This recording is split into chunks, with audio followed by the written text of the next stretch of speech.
Ok. Damos aquí la bienvenida a Javier Gómez Tejeda en nuestro ciclo de entrevistas de HYPIA, de la Hyperpolyglot International Association. Tenemos acá a nuestro flamante licenciado en traducción, especialista en idiomas, obviamente, como todos nosotros los hiperpolíglotas. Javier Gómez Tejeda es de Salamanca, España. Coméntanos un poquitito cómo es que tanto te apasionan los idiomas, cómo es que tenemos esa capacidad de aprendizaje. Coméntanos, te toca hablar un poquitito a vos.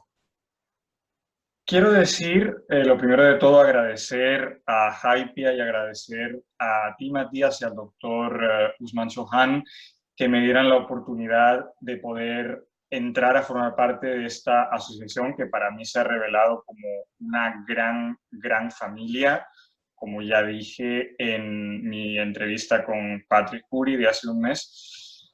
Y sobre Y todo me consta, agradecer la he escuchado de completo.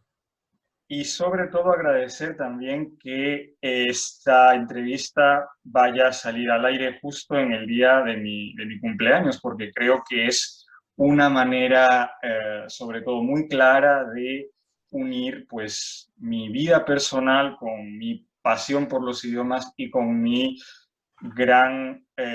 con mi gran pasión, que es tender puentes entre diferentes personas que hablan diferentes idiomas. Con respecto a la pregunta, como bien sabes, yo padezco de síndrome de Asperger, que se manifiesta en varios de nosotros y se manifiesta de varias maneras, dependiendo sobre todo de a quién le toque el síndrome de Asperger, se muestra de diferentes maneras. A mí se me mostró, por ejemplo, por un superdesarrollo de lo que es el área de Broca, donde están las neuronas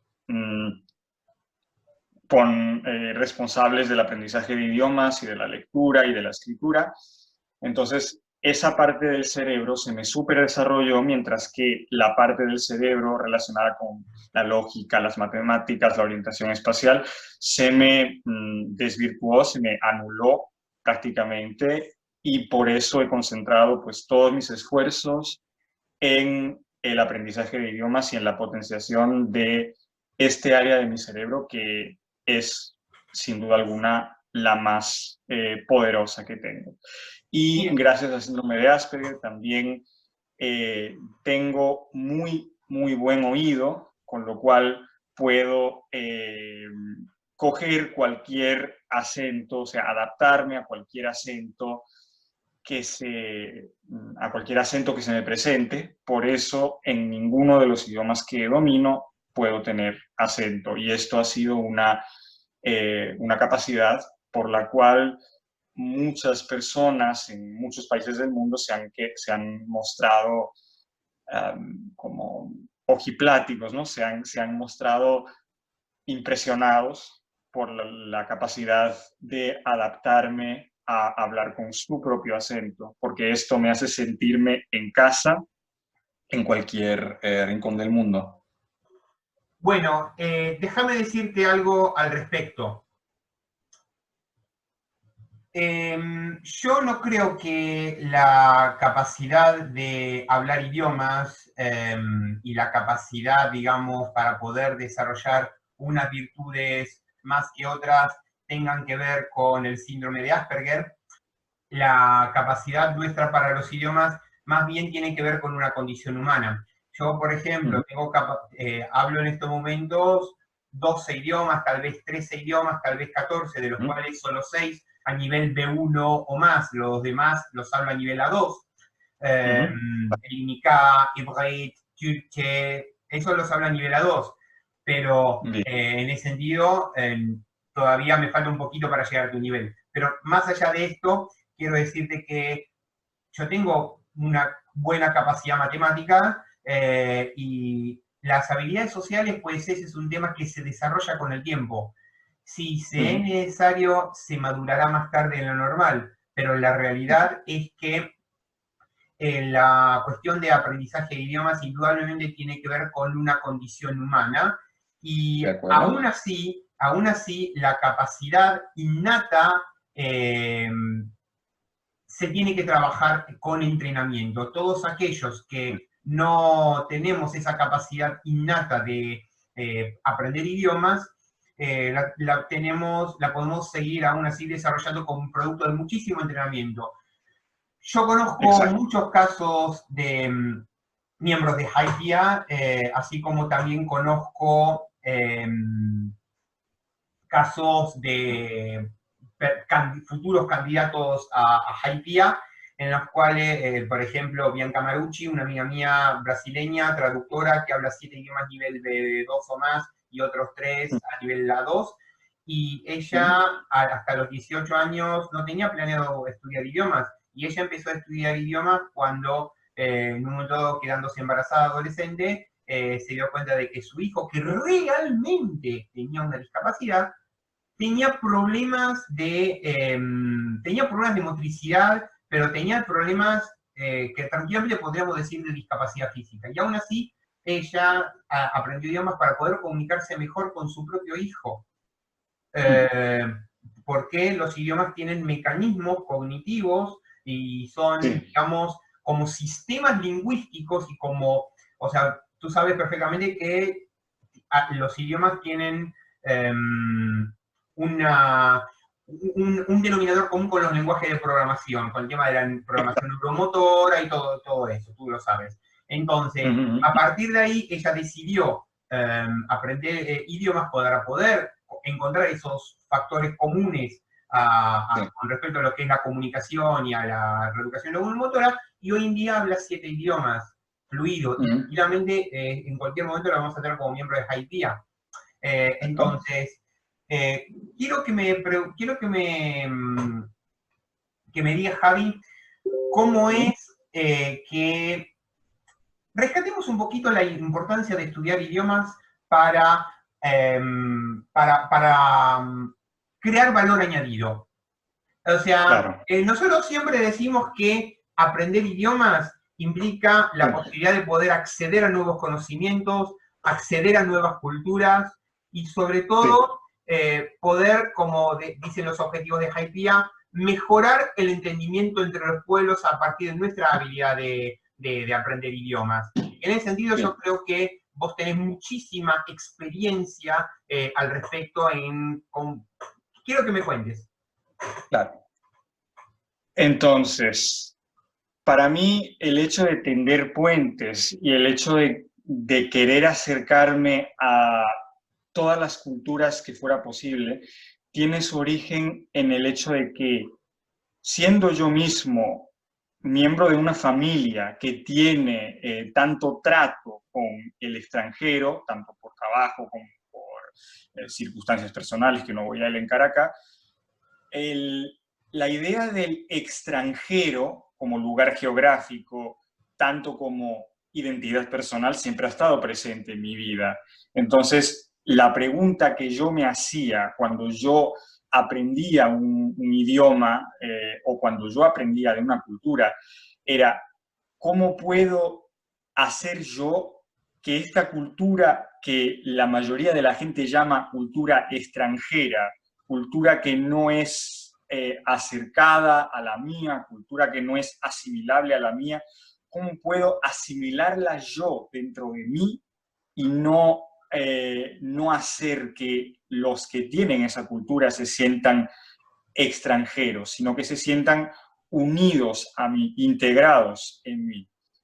Y entonces, esa idea de una identidad global, una identidad universal, es la que yo intento promover, promocionar entre todos aquellos que me conocen y entre todos aquellos a los que yo puedo decirles que aprendan idiomas, porque cada idioma, como dije en mi entrevista para Hypia, es una clave para abrirte a un sistema de pensamiento y a un sistema cultural enormemente diverso de aquellos con los que tú, aquel o aquellos, en el caso de que sea una doble nacionalidad o en el caso de que sea una doble experiencia, que aquel o aquellos con los que tú vienes dado, incorporado al mundo. Por eso yo muchas veces, cuando he tenido que hablar con gente que no sabía si aprender idiomas o si no,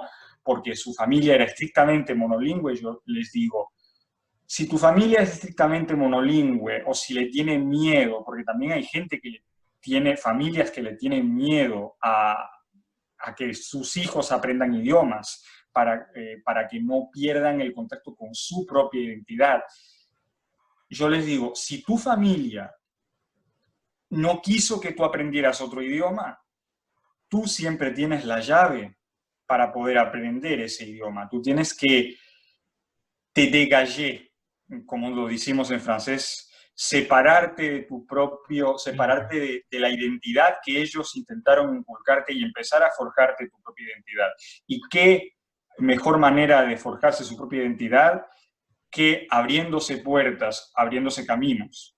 Tal cual. De hecho, una de nuestras frases favoritas de Mi Gran Boda Griega, no dejes que tu pasado te dicte quién eres, pero haz que tu pasado forme parte de quién eres.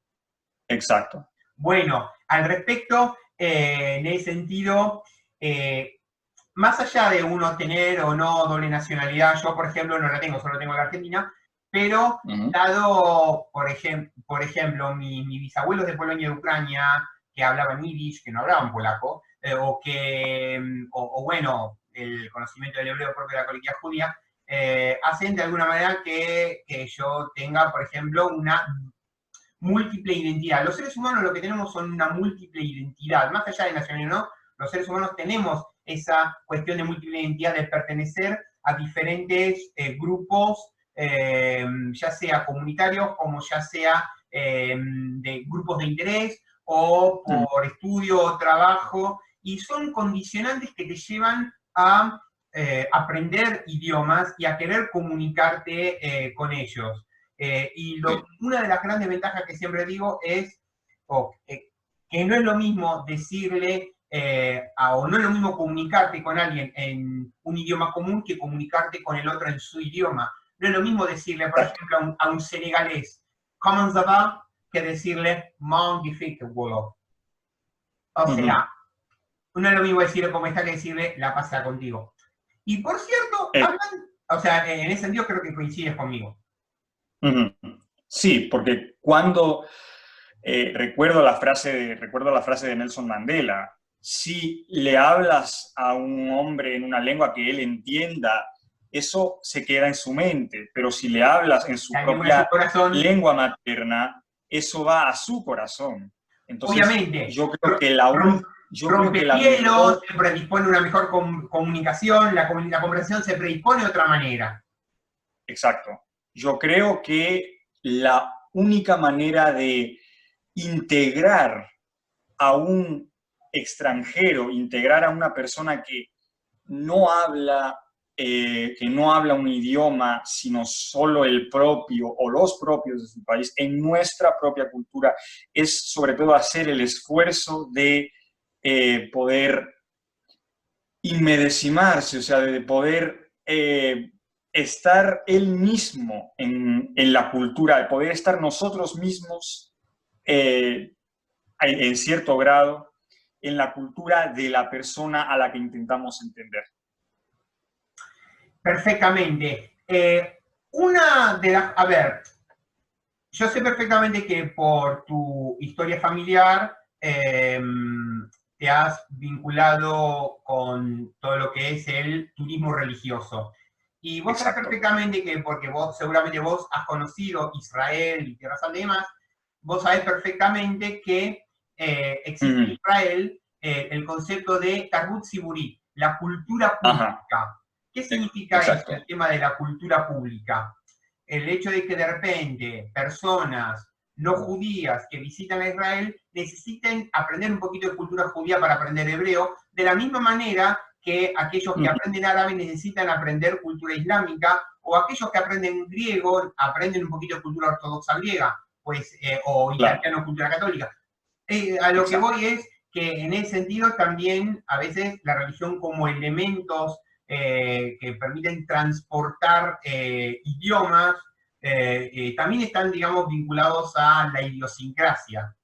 Exactamente, exactamente, porque también hay muchísimos términos en muchos idiomas, tanto de los que yo hablo como de los que tú hablas, que tienen que ver con la religión. Entonces, son términos indispensables, son términos que si no hubiera existido la religión por medio, no se habrían podido fijar en ninguna de las lenguas existentes hoy.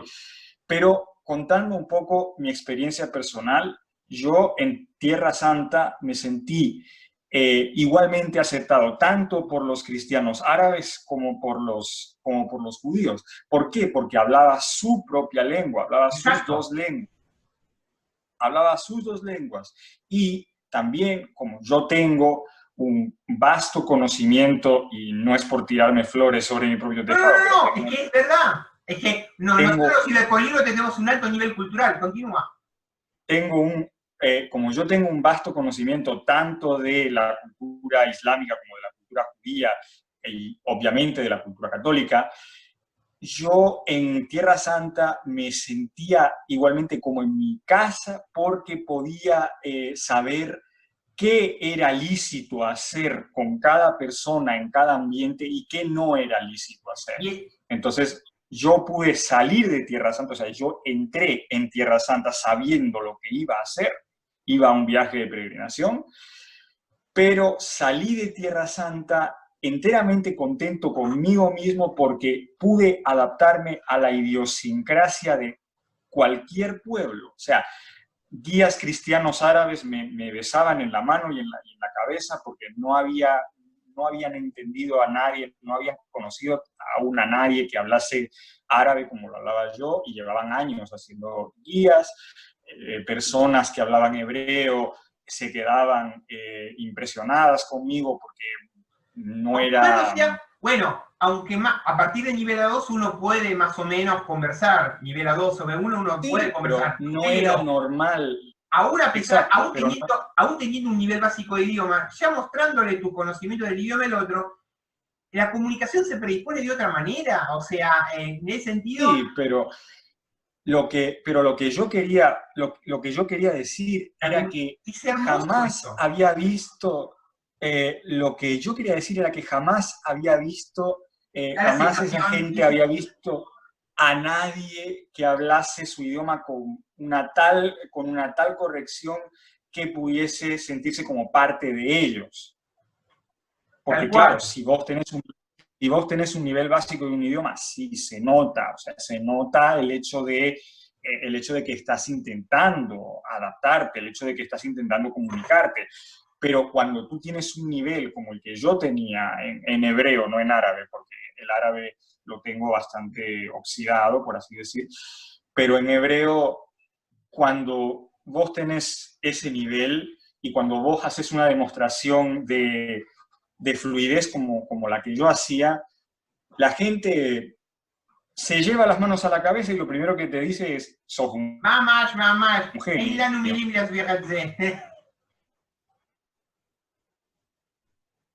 Exacto.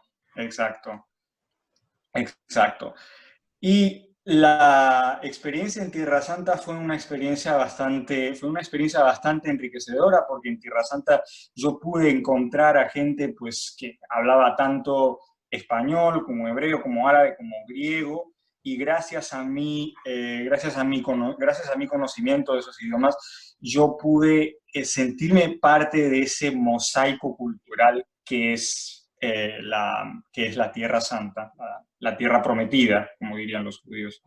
Una cosa, vamos ahora a hablar acerca de el concepto de valor añadido. Uno de los objetivos que tiene Mundolingo, uno de los objetivos que tiene Hypia es crear valor añadido. Exacto. Hypia tiene como uno de sus objetivos principales poder tener, digamos, lo que es un sentido de responsabilidad social. Nosotros siempre decimos que Haipia no es tanto un certificado de poliglotismo, sino más bien es una ONG, una verdadera ONG compuesta Exacto. por hiperpolíglotas. En ese Sí, sentido, siempre decimos que el conocimiento que nosotros generamos sí, es de alguna manera para poder ayudar a mejorar el entendimiento humano a través de nuestra capacidad para el aprendizaje de idiomas. sí. Y en ese sentido, con respecto a tu futuro profesional, también vos ahora te acabaste de graduar de traductor o de Exacto. carrera universitaria de licenciado en traductorado, interpretariado, etcétera, y eso te va Sí. a permitir poder dedicarte a actividades relacionadas como profesional de los idiomas.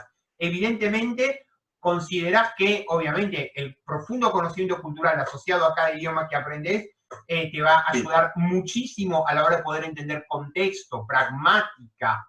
Tu turno. Exactamente, exactamente. Una de las premisas que nos dicen que nos dieron en la carrera era que un traductor no simplemente tenía que conocer el idioma, sino también los matices culturales, Los sino nuances. también la literatura, sino también todo el universo, toda la esfera cultural de ese universo que son, por ejemplo, países de lengua inglesa, de lengua francesa, de lengua alemana.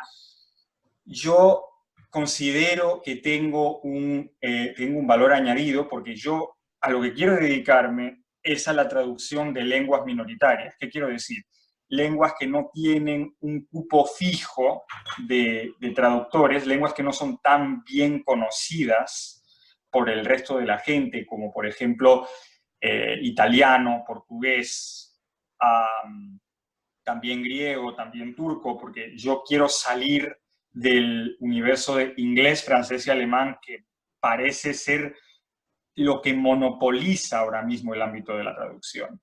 Entonces, yo creo que mis conocimientos sobre esas culturas minoritarias, como lo prueba el hecho de que yo realizara mi trabajo de fin de licencia sobre la posibilidad del entendimiento de la historia del genocidio armenio a través de la traducción de una novela en italiano sobre el genocidio armenio para el público español, yo creo que ese conocimiento que tengo me va a ayudar también a tender puentes hacia culturas desconocidas, porque, por ejemplo, ¿quién conoce en España ahora mismo la cultura armenia? O sea, en Argentina sé que es diferente porque en Argentina hay una gran diáspora armenia, pero en España En no es el Argentina, en caso. estos momentos, así como hay 250.000 judíos, la mayor colectividad judía de Latinoamérica, también hay una colectividad de 25.000 a 30.000 armenios. No Exacto. es tanto, pero es importante. Entonces, ¿Sí? exacto. Y hay Entonces, denominador en común. Argentina en Argentina conoce la gente la historia, pero en España no, porque en España no se conoce, no se ha conocido jamás la historia del genocidio de manera completa. O sea, el genocidio solo lo reconocen ahora mismo 4 comunidades autónomas de 17 de 17 que tenemos en España. Y eso me inspiró a mí para intentar hacer justicia a ese pueblo minoritario que perdió una gran parte de su población hace ahora 105 años. Y espero que mi trabajo como traductor se vea orientado sobre todo a visibilizar a esas culturas minoritarias de las que la gente en España no conoce apenas nada. Muchos de los... muchos muchas personas, o generalmente, digamos, la principal población profesional de cada país, de alguna ¿Sí? manera, más allá del concepto de doble o múltiple identidad, Uh se -huh. ven abocadas a tener que aprender lenguas mainstream, ya que hablabas del inglés, francés o alemán, español o portugués, o etcétera. Sí, sí. Muchos se ven obligados a tener que aprender lenguas mainstream solamente a los efectos no solamente por una cuestión estrictamente profesional, sino también por presiones de mercado. Exacto, y no solamente presiones de mercado. Globalización, capitalismo, Exacto. o lo que fuere, que hace que de alguna manera, digamos, existan un gran riesgo de que lenguas, tanto de nivel medio como sobre todo lenguas minoritarias, desaparezcan. Exacto. Vos sabés perfectamente que hay 4 factores de destrucción de lenguas y culturas, y estas son la conquista territorial, los intereses económicos, la imposición religiosa a lo largo de la historia y la industria cultural. Entonces, sí, en ese sentido, hay que entender que esos 4 factores juntos hicieron que de alguna manera haya no solamente una degradación de qué idioma se habla más o qué idioma se habla menos, sino esa percepción de qué idioma es más importante hablar y qué no. ¿No crees que nosotros desde nuestro rol como hiperpolíglotas tenemos de alguna manera que contribuir a poder de alguna manera aliviar lo más que se puede ese desequilibrio? Yo diría que no hablaría de degradación lingüística, hablaría de jerarquización lingüística sobre todo. Porque si bien es verdad, por ejemplo, vos hablabas del factor religioso, pero no hay que olvidar, por ejemplo, que cuando los jesuitas entraron en la India o entraron en China o entraron en Japón, lo primero que hicieron fue dejar claro que ellos no imponían el uso de su lengua. Al respecto, pero más allá de eso, yo hablo en líneas generales. Exacto. Entonces yo creo que nuestro rol como hiperpolíglotas debería ayudarnos a hacer que todas las lenguas estén en un nivel de respeto igual o incluso superior, diría yo, porque no es lo mismo hablar una lengua por propósito administrativo o por propósito oficial que hablar la lengua que vos hablás en tu casa, que vos hablás con tu familia, que tiene la función como de tocar la cuerda sensible del alma de uno. Entonces, por ejemplo, yo puedo poner el ejemplo del patuá, ¿no? del macaense, del dialecto portugués de Macao. Exacto, del dialecto portugués de Macao, que ahora mismo se está perdiendo, obviamente porque los portugueses, los macaenses que lo hablan son una cifra cada vez más baja. En este momento en torno al 0,6%. Exacto. Por eso yo querría decir que nosotros como hiperpolíglotas tendríamos la obligación de poner en la misma escala o incluso un poquito por encima las lenguas que nosotros hablamos en casa y la cultura que estos nos transmiten, sin por ello desmerecer la riqueza cultural que las otras lenguas que nos vemos obligados a aprender nos aportan, porque no hay mayor desgracia para alguien que quiere aprender un idioma que verse forzado a aprenderlo y luego perder el amor que ese idioma debería suscitar por su cultura de origen, por su país, por su historia. Yo creo que habría que aunar eso. Yo creo que los hiperpolíglotas tenemos el deber de aunar el placer y el deber en esta circunstancia. Y una última pregunta. ¿Vos creés que nuestra capacidad en ciertos aspectos de lo que es tanto lo que es nosotros como hiperpolíglotas tenemos una capacidad cognitiva de poder aprender idiomas bien y rápido, pero ¿vos creés que parte de esa capacidad nuestra puede tranquilamente ser explicados correctamente ciertos procesos como para que la gente cada vez más se predisponga hacia el poliglotismo o hiperpoliglotismo? Porque también se da esa situación de que hay personas que no pueden, o mejor dicho, que no tienen esa condición innata, pero por esa cuestión de tener que utilizarlo en el trabajo o en los estudios, o por tener que comunicarse con personas de diferentes nacionalidades por una cuestión de necesidad, por diferentes motivos, o por pertenecer a una familia, a una comunidad, etcétera, se ven obligados a tener que aprender esos idiomas. ¿Cree que de alguna manera nosotros como hiperpolíglotas tenemos esa capacidad de poder transmitir algunos consejos, técnicas y demás que les permitan poder facilitar ese proceso de aprendizaje? ¿En tu opinión? Yo tengo la teoría de que si vos está claro que tenés que aprender un idioma por deber, nunca te vas a sentir tan incluido, tan bienvenido en la comunidad que habla ese idioma, porque cuando vos aprendés un idioma por deber, a no ser que obviamente te guste, porque puede haber idiomas aprendidos por deber que te gusten, cuando tú quieres aprender un idioma por deber, eso se convierte en un lastre y acabas odiando el proceso de aprendizaje de ese idioma. Entonces yo creo que nuestro papel como hiperpolíglotas es ayudar a la gente que tiene la idea de que aprender idiomas es odioso porque simplemente lo han necesitado por presión social, diría yo, a decir, esto no tiene nada que ver con la presión social, porque la presión social no te va a ayudar en tu vida. En cambio, hablar idiomas porque vos querés hablarlos. Porque te tiene que dar placer o porque es aprender jugando.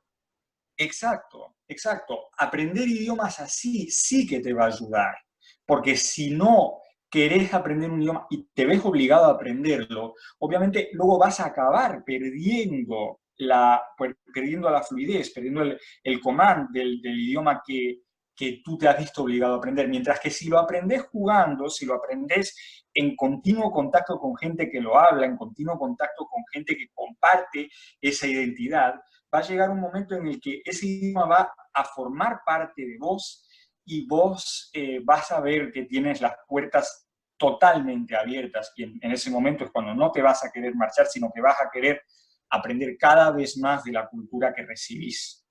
Exactamente, porque cada idioma es la puerta de entrada a una cultura y es una cosmovisión completamente diferente. Cómo se ordenan no solo las palabras, sino hasta los pensamientos de una manera diferente. Exacto. Bien, Javier. Y siendo así que en ciertos momentos esta inclusión se da como por ósmosis, ¿no? Porque hay ciertas ocasiones en las que el aprendizaje de un idioma se da por inclusión instantánea, como pasa en muchos miembros de Hypia que aprenden un idioma sin haberlo apenas escuchado, pero porque su mente y su alma se ven conectadas con él. Yo creo que nuestro deber como hiperpolíglotas también es facilitar en el grado en que eso sea posible que todo idioma pueda aprenderse por ese proceso de ósmosis. Definitivamente. Javier, agradecemos enormemente tu invaluable aporte a Hypia y a la comunidad hiperpolíglota y sabes perfectamente que cuando quieras, obviamente, y obviamente para todos ustedes hiperpolíglotas que están ahí, las puertas están más que abiertas. Un saludo para allá, para España, y hasta cuando quieras, amigo, compadre, capatil. Exacto. Gracias a vos y gracias a toda la comunidad hiperpolíglota, gracias a toda esta gran familia. Muchísimas gracias.